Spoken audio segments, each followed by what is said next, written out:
after losing over 250,000 jobs in the US, having over just 73,000 jobs attained in the month of July. Well, this keeps the US economy in a case of signs of a recession.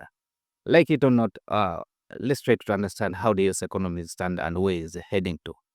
The uncertain tariffs that Trump gets implementing on each and everything, and the way how you see how things getting conducted or over about the US tariffs, which calls for an understanding and an arrangement for someone to understand his or how, like, to understand how the US economy is approaching things and how it's conducting is the economy. But the way it stands in a way that is just simply unpredictable. But just to think of a recession. Ask me why I'm saying so and why do I feel like the US economy is heading for recession. In the first place, we should understand the uncertain tariffs that Trump implemented. With a baseline tariff of 10% or a baseline tariff of 10%, let's say, the UK will be paying, the UK and Japan will be almost paying a 15% tariff on the goods imported to the US. And for the British and maybe other countries, specifically, there will be also tariff a 10% tariff on the foreign goods that be implemented. Countries like Switzerland or the Swiss, yeah, those are almost going for a 39% tariff. But here's the key thing. We should all try to understand why a tariff is implemented. A tariff is implemented to protect domestic industries or home industries from to have a better economy at home. But the way things are getting implemented and the way how tariffs are getting conducted in the US, it is just kind of fully uncertainties. We must understand these are just baseline tariffs. These are off tariffs on aluminum and steel will be having a tariff of 50%. 50% tariffs. This makes it hard for home industries to be buying goods in simple terms. It's going to make it hard for the home industries to be buying aluminum and steel for their products, especially the Silicon Valley companies. It's going to be adding value. This year, prices for iPhones is kind of uncertain how expensive they are going to be because the Trump tariffs are going to be making goods inaccessible. And here's the sad part about the tariffs. All the deals that are being done by the US are kind of relief, leaving in a bizarre moment because all countries that have done this with the US promised to be investing in the US over the Europe and Japan almost made a promise of 600 billion US dollars to the US economy, injected into the US economy. They made hopes of purchasing almost buying armory from the US, just injecting money. But these are all never been signed down or written down. These are all uncertain. When are they going to be implemented? Is it either in the 10 years? And is it in the next 5 years? However, for the US citizens, in simple terms, they are going to be facing tariffs in the first place, and they will be facing these tariffs high in the first place. To understand how deep these tariffs would go, we will try to understand that they are going to be facing high prices.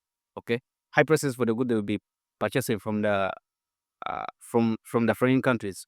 However much they won't be having the jobs that they are being promised in time to balance off the high prices, because the way this is implemented, US citizens are going to be facing high prices.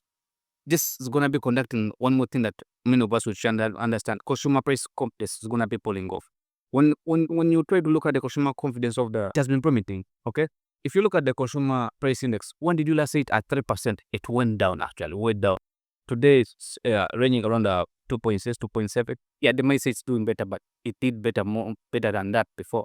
We must try to understand that today's US economy is stagnant. Like, it's many economists may not come out to say out like near close what they call a staggering inflation in simple terms, but just showed the slow growth in the US, because the prediction of the US economy was predicted to be a 2.8% GDP growth in 2025. But the way it's heading to, it shows it will be heading for almost. It's predicted to be attaining 1.6 GDP growth in 2025. A slowdown in the US economy shows less confidence in the US economy, and that shows how the US is likely to be heading down. Let's look at the inflation in simple terms. Inflation has the Fed is trying to fight hard to get that 2% goal of the target inflation that's still not yet attained. Well, if you look at the core inflation, is still at 2.8%. Very soon, we are hoping to see the China and the US deal, or the pause of the tariff they had put, the almost 120% tariff they had implemented, are likely to be rebounding or retained back to. There's no deal being seen between China and the US, and this pertainingly causes uncertainty where the US economy is heading to. If we see again the high tariffs that are going to be heading for the US economy, that's going to be highly and highly risky to the US economy, because if China reopens and there's no deal within the US and China, and tariffs go again above almost 120%, that's not good for the US citizen actually alone, because they're already in a situation where they are losing uh, purchasing power. They're in a situation, if you look at the new bill that Trump implemented, or that was passed, the big and beautiful bill. The bill alone is going to be adding almost $4.5 trillion in the US debt, okay, in the 10-year long run. But we must try to understand two of four things in simple terms. Such bills are going to be causing, they are making US citizens and the rest of the world to be losing purchasing power.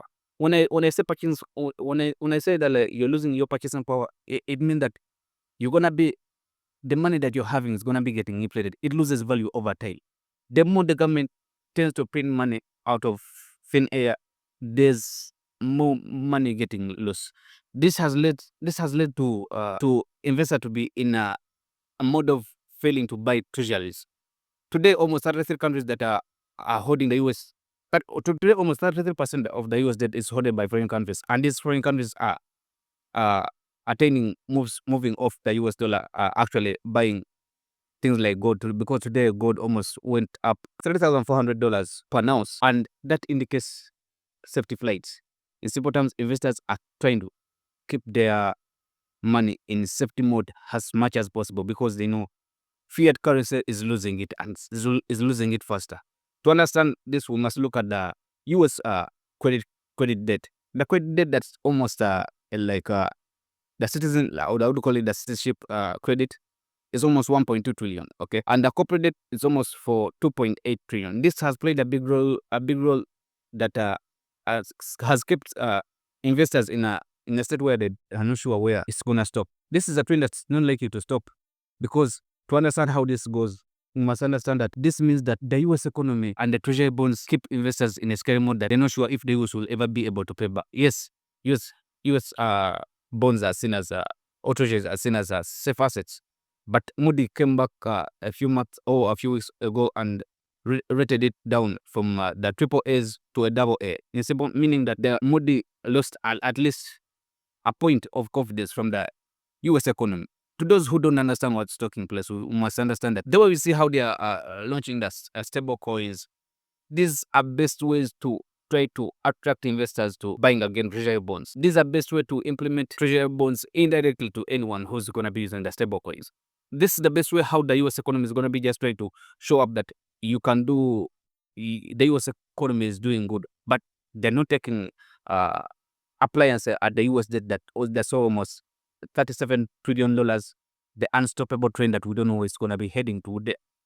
The debt that actually kicked off the coming of the BRICS, because not every country likes joining the BRICS, but to understand why they are joining, they are trying to look for safety areas. However, yes, the BRICS are not really that yet making the real moves, but their confidence and this how the US economy is heading to is way scary. September, we are expecting to see Jeremy Powell coming out to see either he's going to be cutting the rates or no, but there are high chances that he's going to be cutting the rates.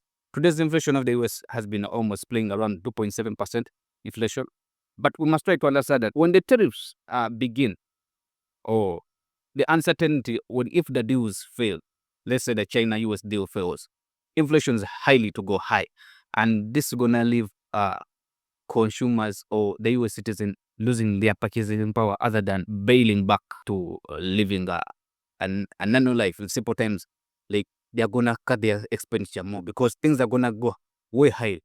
The US will be likely to be heading to a stagflation type of economy, because that will be a time when slow growth and high prices all are in the same environment. In simple terms, the middle class and the high class, they are gonna be surging high. Like their distance is gonna be getting bigger and bigger. For those who don't understand, just look at how the Fed starts cutting down, right now the interest rates, keeping them down and slowing them, keeping them like on a further, like shutting them down or lowering interest rates. When the Fed lowers interest rates, expect two things: inflation is gonna go high. On addition of inflation, we're gonna see the tariffs that are uncertain, that are gonna impact more. Meaning, assets are gonna go high, like housing markets are gonna go high, mortgages are gonna go high. Everything's gonna be getting like in quarter one, in the first quarter, we had what they call the U.S. economy contracted to from a negative 0.3 to a negative 0.5 GDP. In the second quarter, well, the U.S. economy did better by a 3.0% GDP. However, in this GDP, we saw unemployment rising from 4.1 to 4.2%. For those who don't understand, we must try to understand that the U.S. economy has done well, and these are figures that have been said about a month ago. And these are figures that have been said about a month ago. In simple terms, we must try to understand that two or three things in simple terms, that the US economy has done well in the second quarter, but has had a rise in unemployment. We must understand their numbers that are not yet revised, okay? And we must understand that there are things that should be revised and are rising well. See, the way you see the job market that has been said in the month of July and June and July and May, that we had a number of jobs attained that was heading for almost 200,000 jobs. But in actual sense, it was 14K and 70 and 24K jobs attained.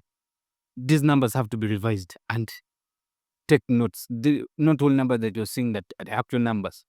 See, markets can only go bad when there's always a panic. That's why we always they implement things that will keep you stable, not for you to be running into your bank account to be looking for money. But we are uncertain how the future is gonna be, and trust me, it's just time can tell. Because the way it's heading to, well, the tariff war is just beginning, because the China and the US tariff days are ending. For the US recession, we don't know how it's really gonna be implemented and when it's gonna be coming up. But the rest is all to be seen. Well, cannot tell where the future of the economy, how it's heading to. Regardless what change we could see, all time can tell. Well, thank you for watching. See you in the next one.